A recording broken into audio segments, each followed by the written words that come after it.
ഹരികൃഷ്ണ സർവം കൃഷ്ണ അർപ്പണമസ്തു. എല്ലാ ഭക്തജനങ്ങൾക്കും ശ്രീകൃഷ്ണലീല എന്ന ഈ ഒരു യൂട്യൂബ് ചാനലിലേക്ക് സ്വാഗതം. മലയാള മാസത്തിലെ മകരമാസത്തിലെ പൂയം നാളാണ് തൈപ്പൂയമായി ആഘോഷിക്കുന്നത്. ശിവന്റെ പുത്രനും ദേവസേനാധിപതിയുമായിട്ടുള്ള സുബ്രഹ്മണ്യൻ്റെ പിറന്നാളാണ് തൈപ്പൂയം എന്നാണ് വിശ്വാസം. അതുപോലെ തന്നെ സുബ്രഹ്മണ്യ സ്വാമി താരകാസുരനെ യുദ്ധത്തിൽ വധിച്ച് വിജയം കൈവരിച്ച ദിവസം കൂടിയാണ് പൂയം നാൾ. പിന്നീട് പറയുകയാണെങ്കിൽ സുബ്രഹ്മണ്യ സ്വാമിയുടെ വിവാഹ സുദിനമാണ് തൈപ്പൂയം എന്നും അദ്ദേഹത്തിൻ്റെ പിറന്നാൾ തൃക്കാർത്തികയാണെന്നും മറ്റൊരു ഐതിഹ്യവുമുണ്ട്. എന്തു തന്നെ ആയാലും കേരളത്തിലും തമിഴ്നാട്ടിലും ഒരുപോലെ ആഘോഷിക്കുന്ന ഒരു ഉത്സവമാണ് തൈപ്പൂയം. സുബ്രഹ്മണ്യസ്വാമി ഉപദേവനായിട്ടുള്ള ക്ഷേത്രങ്ങളിലൊക്കെ തൈപ്പൂയ ആഘോഷം വളരെ വിപുലമായി തന്നെ നടത്താറുണ്ട്.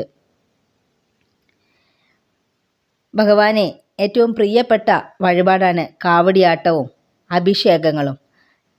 ഇന്നേ ദിവസം ക്ഷേത്രങ്ങളിലൊക്കെ വളരെ നല്ല രീതിയിൽ ഇത്തരത്തിലുള്ള വഴിപാടുകളൊക്കെ ഭഗവാന് വേണ്ടി അല്ലെങ്കിൽ ഭഗവാനെ സമർപ്പിക്കുന്ന ഭക്തജനങ്ങൾ ഒരുപാടുണ്ട്. തൈ പിറന്താൽ വഴി പിറക്കുമെന്നാണ് തമിഴ് പഴമൊഴി. തൈമാസം എല്ലാ കാര്യങ്ങൾക്കും എല്ലാ ശുഭകാര്യങ്ങൾക്കും വളരെ നല്ലതായിട്ടാണ് വിശ്വസിക്കപ്പെടുന്നത്. സുബ്രഹ്മണ്യ സ്വാമിക്കുള്ള ഏറ്റവും ശക്തമായിട്ടുള്ള ഒരു വഴിപാടാണ്, ഭഗവാൻ ഏറ്റവും ഇഷ്ടപ്പെട്ട വഴിപാടും കൂടിയാണ് കാവടി സമർപ്പിക്കുന്നത്. അഭീഷ്ടസിദ്ധിക്കാണ് പീലിക്കാവടികളും പൂക്കാവടികളും ഭസ്മക്കാവടികളൊക്കെ നമ്മൾ നേരുന്നത്.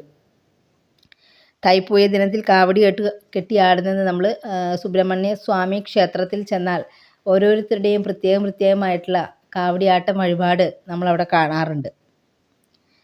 താരകാസുരൻ ദേവലോകത്തെ ദേവജനങ്ങളുടെയും അതുപോലെ തന്നെ മഹർഷിമാരുടെയും ഒക്കെ ജീവിതം വളരെയധികം ബുദ്ധിമുട്ടിലാക്കിയപ്പോൾ ഇവരെല്ലാവരും ചേർന്ന് തങ്ങളുടെ ഈ ഒരു അസുരനിൽ നിന്ന് തങ്ങളെ രക്ഷിക്കണമെന്ന് പറഞ്ഞ് എല്ലാ ദേവന്മാരും ദേവിമാരും മഹർഷിമാരും ഒക്കെ നമ്മുടെ ശിവപാർവതിമാരെ അഭയം പ്രാപിക്കുകയാണ്. അപ്പോൾ താരകാസുര നിഗ്രഹത്തിനായി പുത്രനായി സുബ്രഹ്മണ്യനെയാണ് ഭഗവാൻ അയക്കുന്നത്. 12 ആയുധങ്ങളായിട്ടാണ് സുബ്രഹ്മണ്യൻ്റെ യാത്ര. അങ്ങനെ അദ്ദേഹം അസുരനെ വധിച്ച് വീണ്ടും ദേവലോകത്ത് ഐശ്വര്യം എത്തിക്കുകയും മഹർഷിമാർക്കും ദേവന്മാർക്കൊക്കെ പേടി കൂടാതെ അവിടെ ജീവിക്കാനുള്ള സ്വാതന്ത്ര്യം അല്ലെങ്കിൽ അവർക്ക് അതിനു വേണ്ടിയിട്ടുള്ള എല്ലാ സംവിധാനങ്ങളും അവിടെ ചെയ്തു കൊടുക്കും ഈ ഒരു അസുരനെ വധിച്ചതിന് ശേഷം. അപ്പോൾ ഈ ഒരു ഐശ്വര്യം ദേവലോകത്ത് വീണ്ടും ഐശ്വര്യം എത്തിച്ചതിൻ്റെ ഓർമ്മയ്ക്കായിട്ടും അല്ലെങ്കിൽ അതിൻ്റെ സ്മരണയ്ക്കായിട്ടൊക്കെയാണ് തൈപ്പൂയം ആഘോഷിക്കുന്നത്. തൈപ്പൂയ ദിവസം ഭഗവാൻ സുബ്രഹ്മണ്യ സ്വാമിയെ ഭജിക്കുന്നത് വളരെ ശ്രേഷ്ഠകരമായി കണക്കാക്കുന്നു. നമ്മുടെ ജീവിതത്തിൽ ഉണ്ടാകുന്ന പ്രതിസന്ധികളും തടസ്സങ്ങളൊക്കെ മാറുന്നതിനും അതിലുപരി നമ്മളുടെ മക്കളുടെ ഉന്നമനത്തിന് ഉയർച്ചയ്ക്ക് നമ്മുടെ മക്കൾക്ക് വേണ്ടി അമ്മമാരെ ഇന്നേ ദിവസം വ്രതമെടുക്കുകയൊക്കെ ചെയ്യാറുണ്ട്.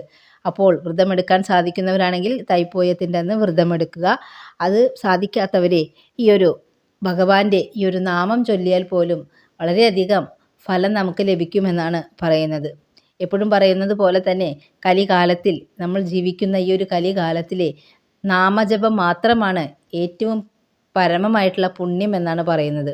അപ്പോൾ അതുകൊണ്ട് തന്നെ ഈ ഒരു ദിവസം ഭഗവാനെ നല്ല മനസ്സോടെ പ്രാർത്ഥിച്ചു കഴിഞ്ഞിട്ടുണ്ടെങ്കിൽ നമ്മളുടെ മക്കളുടെ ഉന്നമനവും അവരുടെ ജീവിതത്തിലുണ്ടാവുന്ന ഉയർച്ചയും ഒക്കെ നമുക്ക് കാണാൻ സാധിക്കുകയും അനുഭവിക്കാൻ സാധിക്കുകയും ചെയ്യുമെന്ന് മാത്രമല്ല, നമ്മുടെ ജീവിതത്തിലും നമ്മളുമായി ബന്ധപ്പെട്ട് കിടക്കുന്ന എല്ലാവരുടെയും ജീവിതത്തിൽ ഐശ്വര്യം ഉണ്ടാവുകയും നമ്മുടെ കുടുംബത്തിൻ്റെ സമ്പൽ സമൃദ്ധി ഒക്കെ ഉണ്ടാവാനായിട്ട് വളരെ ഉത്തമമായിട്ട് കണക്കാക്കുന്നു. സുബ്രഹ്മണ്യ സ്വാമിയുടെ ഏറ്റവും പ്രശസ്തമായിട്ടുള്ള സ്തോത്രമാണ് കരാവലംബ സ്തോത്രം എന്നറിയപ്പെടുന്ന സുബ്രഹ്മണ്യ അഷ്ടകം.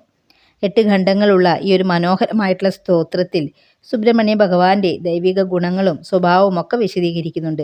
മാത്രമല്ല അദ്ദേഹം തൻ്റെ ഭക്തരെ എങ്ങനെയാണ് പരിപാലിക്കുന്നത് എന്നും കൂടി ഇതിൽ വിശദീകരിക്കുന്നു. കരാവലംബ സ്തോത്രം ഇതാകുന്നു: ഹേ സ്വാമിനാഥ കരുണാകര ദീനബന്ധോ ശ്രീ പാർവതീശ മുഖ പഞ്ചമ പത്മബന്ധോ ശ്രീസാദീദേവ ഗണപൂജിത പാദപത്മ വല്ലീശനാഥ മമ ദേഹി കരാവലംബം ദേവാദിദേവസുത ദേവഗണാദിനാഥ ദേവേന്ദ്രവന്ദ്യ മൃദു പങ്കജ മഞ്ജുപദ ദേവർഷി നാരദ മുനീന്ദ്ര സുഖീത കീർത്തേ വല്ലീസനാഥ മമ ദേഹി കരാവലംബം. നിത്യാനാഥന നിരതഖില രോഗഹാരിൻ ഭാഗ്യപ്രധാന പരിപൂരിത ഭക്തകാമ ശ്രുത്യാഗമ പ്രണവവാജ്യം നിജസ്വരൂപ വല്ലീസനാഥ മമ ദേഹി കരാവലംബം ക്രൗഞ്ചസുരേന്ദ്ര പരിഖണ്ഡന ശക്തിശൂല ചപാദിശാസ്ത്ര പരിമണ്ഡിത ദിവ്യപാനേ ശ്രീകുണ്ഡലീശധര തുണ്ടശിഖീന്ദ്രവാഹ വല്ലീശനാഥ മമ ദേഹി കരാവലംബം ദേവാദിദേവരാധാമണ്ഡലമധ്യവേദ്യ ദേവേന്ദ്രപീഠനഗരം ദ്രുതചാപഹസ്തം ശൂരം നിഹത്യ സുരകോടിധിരീദ്യമാന വല്ലീശനാഥ മമ ദേഹി കരാവലംബം ഹാരാതിരത്നമണിയുഗ്ന കിരീടഹാര കേയൂരകുണ്ടലാല സത്കവചാഭിരാമ ഹേ വീരതാരക ജയാമര ബൃന്ദവന്ധ്യ വല്ലീസനാഥ മമ ദേഹി കരാവലംബം പഞ്ചാക്ഷരാദിമനുമന്ത്രിത ഗംഗദോധൈ പഞ്ചാമൃതൈ പ്രമുദിതേന്ദ്ര മുഖൈർമുനേന്ദ്രിയ പട്ടാഭിഷിക്ത ഹരിയുക്ത പരാശദാദ വല്ലീശനാഥ മമ ദേഹി കരാവലംബം ശ്രീകാർത്തികേയ കരുണാമൃതപൂർണദൃഷ്ട്യാ കാമാതിരോഗകാലുഷീകൃത ദുഷ്ടിദം സിത്വം മാമവകലാദ്രാകാന്തികാന്ത്യ വല്ലീശനാഥ മമ ദേഹി കരാവലംബം സുബ്രഹ്മണ്യക്കരാവലംബം പുണ്യം യേ പതന്തി ദ്വിജോത്തമാ തേ സർവമുക്തിമായന്തി സുബ്രഹ്മണ്യപ്രസാദതഃ സുബ്രഹ്മണ്യക്കരാവലംബമിദം പ്രാതാരൂഢായ പടേത് കോടീജനനമകൃതം പാപം തൽക്ഷണദേവ നശ്യതി. ഈ പുണ്യമുള്ള ഈ ഒരു സുബ്രഹ്മണ്യ കരാവലംബം പാരായണം ചെയ്യുന്നവർക്ക് ഭഗവാന്റെ കൃപയാൽ മോക്ഷവും അതുപോലെ തന്നെ പാപമോചനവും ഒക്കെ ലഭിക്കുന്നതാണ്. ഈ ഒരു സ്തോത്രം പ്രഭാതത്തിൽ പാരായണം ചെയ്യുന്നതാണ് വളരെ ഉത്തമമായി കണക്കാക്കുന്നത്. നമ്മുടെ മുൻ ജന്മങ്ങളിൽ ചെയ്തിട്ടുള്ള എല്ലാ പാപങ്ങളും ചുരുങ്ങിയ സമയത്തിനുള്ളിൽ തന്നെ ആ പാപക്കറകളൊക്കെ തുടച്ചു നീക്കപ്പെടും എന്നാണ് വിശ്വസിക്കപ്പെടുന്നത്. അതുപോലെ തന്നെ തൻ്റെ ഭക്തർക്ക് നല്ല ആരോഗ്യവും ഭാഗ്യവും ഒക്കെ നൽകുന്നവനാണ് ഭഗവാൻ കാർത്തികേയൻ. അതുകൊണ്ട് തന്നെ ഈ ഒരു ഭഗവാനെ വളരെ നല്ല ദിവസമായിട്ടുള്ള തൈപ്പൂയത്തിൻ്റെ ദിവസം ഭഗവാനെ പ്രാർത്ഥിക്കുന്നത് വളരെ ഉത്തമമായും നിങ്ങളുടെ ജീവിതത്തിൽ ഉണ്ടാകുന്ന എല്ലാ പ്രതിസന്ധികളും ദുരിതങ്ങളും തടസ്സങ്ങളും ഒക്കെ മാറ്റുന്നതിനും വളരെ ഉത്തമമായി കണക്കാക്കുന്നു. അതോടുകൂടി തന്നെ ഈ ഒരു സ്തോത്രം വളരെ ഭക്തിയാദരപൂർവ്വം എല്ലാ ഭക്തജനങ്ങളും ജപിക്കുന്നത് വളരെ നല്ലതായിട്ടാണ് കണക്കാക്കുന്നത്.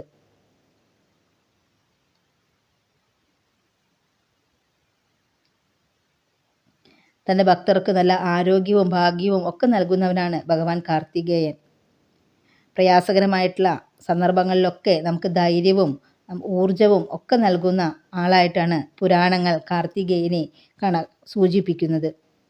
അതുപോലെ തന്നെ ശുദ്ധമായ ഹൃദയത്തോടെ ഈ അഷ്ടകം പാരായണം ചെയ്യുന്നത് നമ്മുടെ മനസ്സിലുണ്ടാകുന്ന ദുഷ്ചിന്തകളും ദുരാഗ്രഹങ്ങളും മുൻജന്മങ്ങളെ പാപങ്ങളെ ഒക്കെ ഇല്ലാതാക്കാൻ വളരെയധികം സഹായിക്കുന്നതാണ്. ഈ ഒരു അഷ്ടകം വായിക്കാൻ പറ്റിയ സമയം എന്ന് പറയുന്നത് അല്ലെങ്കിൽ ഏറ്റവും നല്ല മുഹൂർത്തം എന്ന് പറയുന്നത് രാവിലെ തന്നെയാണ്.